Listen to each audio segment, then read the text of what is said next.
पुष्पा 2 का क्लाइमेक्स में क्या हो गया भाई? वो बंदा कौन था, कहाँ से निकल आया? पुष्पा जापान किस लिए गया था? ट्रेलर में और भी कई सारे शॉट थे, उसे मूवी में क्यों नहीं दिखाया? जॉली रेड्डी को इसमें ज्यादा क्यों नहीं दिखाया? बोले तो इसका एंडिंग से लेकर पार्ट 3 में क्या होने वाला है, आज के इस वीडियो में उन सब के ऊपर अच्छे से हम बात करेंगे। पर उससे पहले भाई स्पॉइलर अलर्ट, जो कोई भी अभी तक पुष्पा 2 नहीं देखे हो वो इस वीडियो को बाद में देख लेना, पहले ये मूवी देख लो। मूवी अच्छा है और बाकी सब छोड़ो, इसमें आप अल्लू अर्जुन के परफॉर्मेंस देखकर भाई दंग रह जाओगे कि ये भाई साहब ये सब कर कैसे लेती है। बाकी फहद फासिल के बारे में तो आप सबको पता है, वो कभी निराश नहीं करती। इसमें जब जब पुष्पा और शेखावत के आमना सामना हो रहा था तो ऑडियंस पगला जा रहे थे भाई। तो अगर आप पुष्पा देखे हो तो डेफिनेटली आपको पुष्पा 2 देखना चाहिए। ये पार्ट 1 के मुकाबले मजा डबल देती है। बस गानों को इग्नोर कर देना, वो पार्ट 1 के आसपास भी नहीं है। बाकी जो लोग पुष्पा 2 देख चुके हो अब मजे लो भाई इस वीडियो का, इसे आप ही के लिए ही तो बनाया है।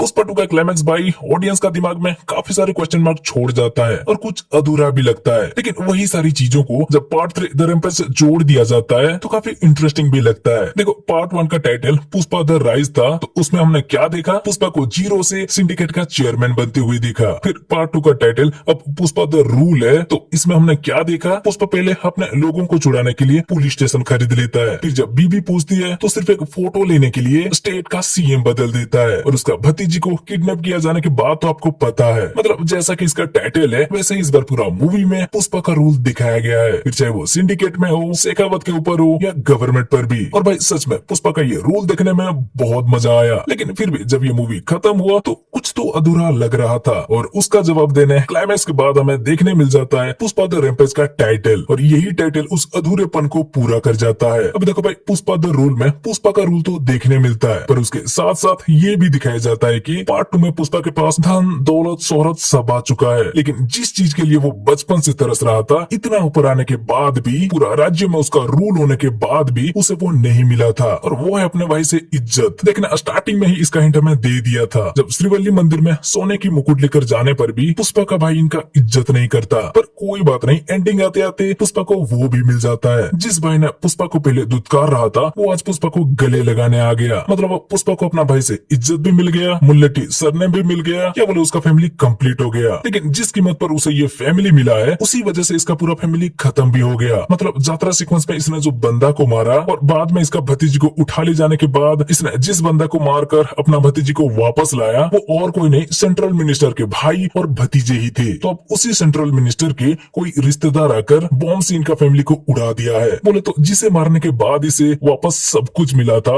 उसे मारने की वजह से अब ये वो सब कुछ खो दिया है। तो आखिर में टाइटल के बाद ये इंटरेस्टिंग लगता है ना भाई, राइज में आगे बढ़ा, रूल में रूल करने के साथ इसे परिवार भी मिल गया, पर एक झटके में इसका वो सब कुछ चला भी गया। तो इसीलिए पार्ट 3 का टाइटल है द रैम्पेज, और रैम्पेज का मतलब क्या है, क्रोध, हिंसात्मक आचरण, भड़कना या तहलका मचाना को रैम्पेज कहती है। और अब क्योंकि पुष्पा के फैमिली से कोई नहीं रहे, सब चले गए हैं, तो पार्ट 3 में हमें उसका तहलका मचाने वाले बदला देखने मिलेगा, और वो किस लेवल का होगा उसके बारे में हम सोच भी नहीं सकते, क्योंकि भले ही शेखावत अब चला गया हो लेकिन अभी भी पुष्पा के दुश्मन की कमी नहीं है, जिसमें से पहला है ये प्रताप रेड्डी जो एक सेंट्रल मिनिस्टर है। सिद्धप्पा को सीएम बनाने के लिए पुष्पा को इसी के पास जाना पड़ा था, और अब क्योंकि पुष्पा इसका भाई के साथ इसका भतीजा को भी मार दिया है तो पार्ट 3 में सबसे ज्यादा गुस्से में तो यही रहेगा। और सिद्धप्पा इसके बारे में बोल भी रहे थे कि प्रताप रेड्डी खदान से कोयले निकाल कर नहीं, उसे कब्रिस्तान बनाकर इतना बड़ा आदमी बना है, तो आगे ये जो कांड करेगा उसी एक्शन का रिएक्शन द रैम्पेज कहलाएगा। वैसे ये कांड तो कर चुका है ना, वो कौन है अभी तक नहीं बताया गया, लेकिन जैसे उसने पुष्पा के फैमिली को बॉम्ब से उड़ाया उसे देखकर लगता है वो भी प्रताप रेड्डी के साथ ही कोयले खदान में ही काम कर रहा था और वहाँ ब्लास्ट करता था, इसीलिए उसी स्टाइल में यहाँ पुष्पा का फैमिली को उड़ाया। तो वो शायद प्रताप रेड्डी का भाई हो सकता है, उसका बेटा हो सकता है, या पुष्पा इसका जिस भाई और उस भाई का बेटा को मारा उसी भाई के दूसरा बेटा भी हो सकता है। और इस कैरेक्टर को लेकर नानी के नाम सामने आ रहा था, पर वेट करके देखते हैं, वो भी धीरे धीरे पता चल जाएगा। नेक्स्ट मंगल श्रीनु और दक्षा अभी भी इनमें से एक सिंडिकेट का बदला और एक भाई का बदला के लिए तरस रही है। पार्ट 2 में ये कुछ कर नहीं पाए, लेकिन पार्ट 3 में कुछ तो जरूर करने की सोचेंगे, पर पुष्पा के हाथों मारी जाएंगे। फिर आगे नरसिम्हा रेड्डी जिसे हटाकर पुष्पा सिद्धप्पा को सीएम बनाया, वो भी पुष्पा के पीछे पड़ सकता है। और जॉली रेड्डी का तो हम सबको पता है, वैसे हमें लगता है ये पराई औरत को छेड़ने वाली हरकत पार्ट 2 में जॉली रेड्डी का होने वाला था, पर पार्ट 3 का भी चांस दिखा तो उस कैरेक्टर में प्रताप रेड्डी का भतीजा को डाल दिया, और जॉली रेड्डी को पार्ट 2 में एक भी सीन नहीं दिया। पर ट्रेलर का ये शॉट शॉट याद है ना, जॉली रेड्डी का कुछ तो शूट किया गया था, पर उसे भी अब पार्ट 3 के लिए बचा के रखा है। तो वो हरामी मानुस भी पार्ट 3 में कुछ तो बड़ा करेगा। भाई देख रहे हो, पार्ट 3 में पुष्पा को दुश्मन की कमी नहीं है, वो बस उनको रप्पा रप्पा काट कर तहलका मचाते हुए दिखेगा। इसीलिए पार्ट 3 का टाइटल द रैम्पेज है। मतलब अब समझे, इसमें हम एक एक पार्ट करके या दूसरे को एक सीक्वल की तरह देखे तो पार्ट 1 में भी कुछ अधूरा लग रहा था और पार्ट 2 में भी कुछ अधूरा लग रहा है, लेकिन अगर इसे एक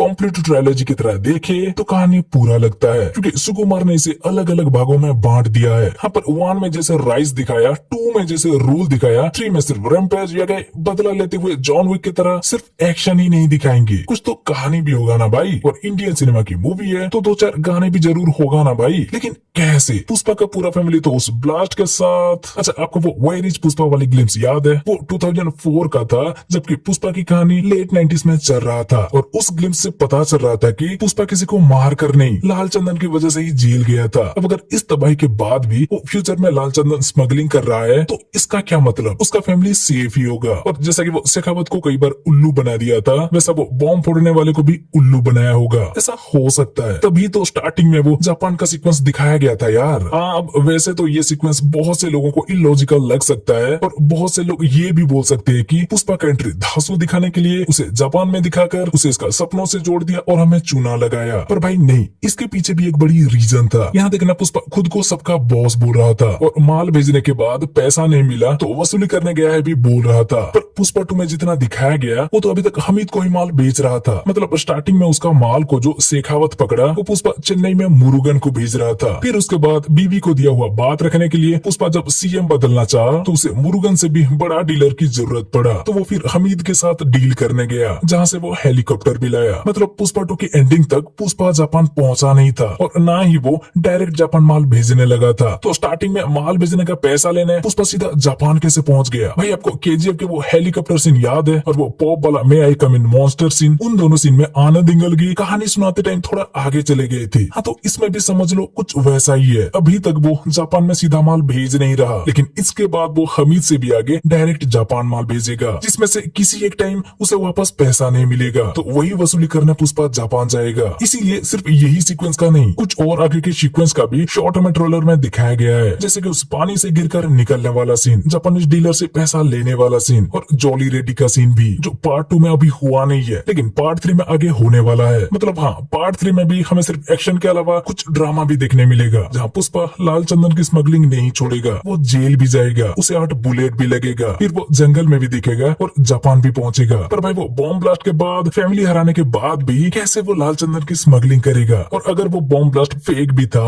अगर उसका फैमिली मेंबर से भी कोई नहीं मरा, फिर तो भाई टाइटल में जैसा ये द रैम्पेज देखने मिल रहा है, उस मोड में पुष्पा कभी आ नहीं पाएगा जब तक कि उसका फैमिली में से किसी को कुछ हो ना जाए। होगा यार, उसका भी कोई तरीका मेकर्स के पास जरूर होगा, जिसके बारे में क्या आगे वीडियो बना के हम चर्चा भी करेंगे। इसलिए अगर आपके पास कुछ थ्योरी है तो हमें कमेंट में बता देना। तो भाई यहाँ यही था पुष्पा 2 का एंडिंग और पुष्पा 2 का फ्यूचर को लेकर एक वीडियो। अभी के लिए हमें जितना लगा सब बता दिया, बाकी आगे इसे लेकर और भी चर्चा करेंगे। पुष्पा 2 को हम फिर से देखेंगे, लेकिन अभी आप लोगों के लिए वीकेंड की वीडियो, वीकली अपडेट और रिव्यू पर काम करना है, इसीलिए इस वीडियो को यहीं खत्म करते हैं और उस वीडियो के बाद फिर से पुष्पा के टॉपिक पर वापस मिलते हैं। तो भाई अगर ये वीडियो अच्छी लगी हो तो वीडियो को लाइक करके अपने दोस्तों के साथ शेयर करो और चैनल को अभी तक सब्सक्राइब नहीं किए हो तो भाई सब्सक्राइब कर लो। चलो फिर मिलते हैं अगले वीडियो में। बाय।